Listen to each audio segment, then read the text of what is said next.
The first thing that you can do to help your leadership skill is find a mentor. I could not do any of the things that I've done without a mentor.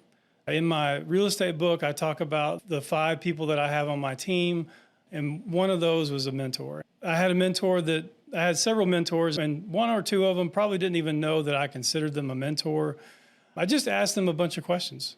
My first real estate deal, I talked to one of the pastors on staff at our church, and he was also a realtor and an investor.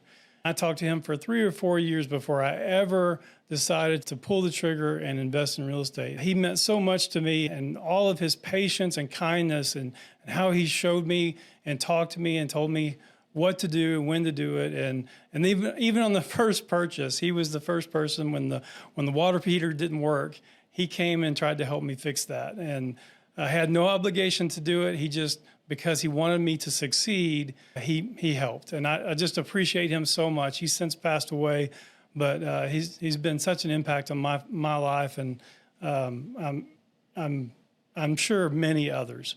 You know, when you have a mentor, there's a couple of things that you need to make sure that you do. And if you have the luxury of knowing the mentor in person, and you make appointments with them and you talk to them, it's important that you respect their time. If you say, hey, I just need 30 minutes, at the 29th minute, it's time to leave and let them get back to whatever they're doing.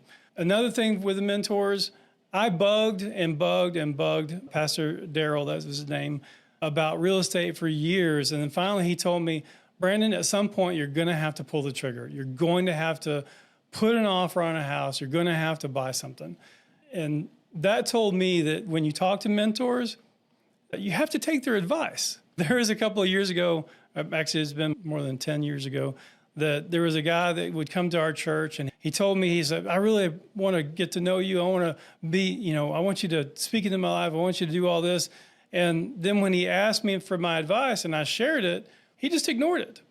And he did that 2 or 3 times. And so after that, I just didn't want to share anymore. I didn't want to be a part of his life anymore, because obviously what I said didn't mean anything to him.